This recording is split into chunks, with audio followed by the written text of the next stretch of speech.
ಎಲ್ಲರಿಗೂ ನಮಸ್ಕಾರ.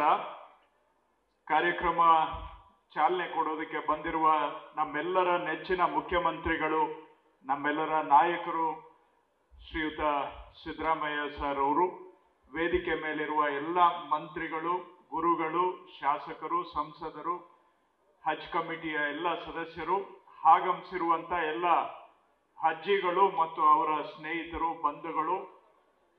ಕರ್ನಾಟಕದಲ್ಲಿ ತುಂಬಾ ಜನ ಮುಸಲ್ಮಾನ್ ಬಾಂಧವರು ಇದ್ದಾರೆ. ಎಲ್ಲ ಮುಸಲ್ಮಾನರಿಗೂ ಕೂಡ ಜೀವನದಲ್ಲಿ ಒಂದು ಬಾರಿ ಆದರೂ ಹಜ್ಜಿಗೆ ಹೋಗ್ಬೇಕು ಅನ್ನೋದು ಅವರ ಮನಸ್ಸಿನ ಆಸೆ ಪ್ರತಿಯೊಬ್ಬರಿಗೂ ಇರುತ್ತೆ. ಆದ್ರೆ ಎಲ್ಲರಿಗೂ ಅವಕಾಶ ಸಿಗೋದಿಲ್ಲ.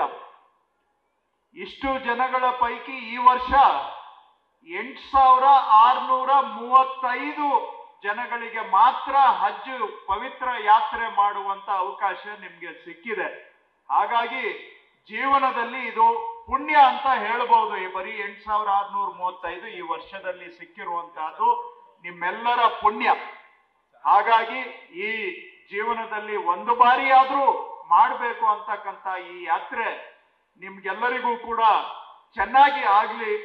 ನೀವು ಸುಖವಾಗಿ ಹೋಗಿ ನೆಮ್ಮದಿಯಾಗಿ ವಾಪಸ್ ಬರೋ ತರ ನಿಮ್ಮ ಹಜ್ ಯಾತ್ರೆ ಸುಖಕರವಾಗಿರಲಿ, ಆರಾಮಾಗಿರ್ಲಿ ಅಂತ ನಾನು ತಮಗೆ ಹಾರೈಸ್ತೇನೆ.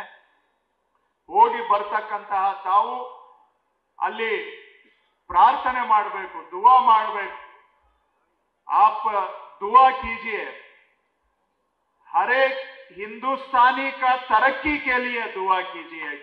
जो भी मजहब का हो, इसमें मजहब का बात नहीं है, हर एक हिंदुस्तानी का तरक्की के लिए.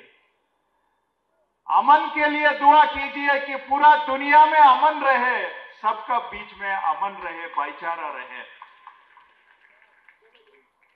दुआ कीजिए हमारा मुल्क का तरक्की के लिए. दुआ कीजिए हमारा रियासत का तरक्की के लिए. दुआ कीजिए हमारा सियासत का तरक्की के लिए. दुआ कीजिए हमारा वजीर के लिए भी.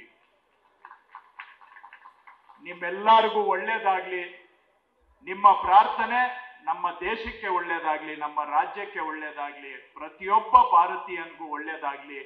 ನಿಮ್ಮ ಈ ಪವಿತ್ರ ಯಾತ್ರೆ ಸುಖಕರವಾಗಿರಲಿ, ನಿಮ್ಮ ಜೀವನದ ಆಸೆ ಈಡೇರಲಿ ಅಂತ ನಾನು ತಮಗೆ ಶುಭವನ್ನ ಕೋರ್ತೇನೆ. ನಮಸ್ಕಾರ ಎಲ್ಲರಿಗೂ.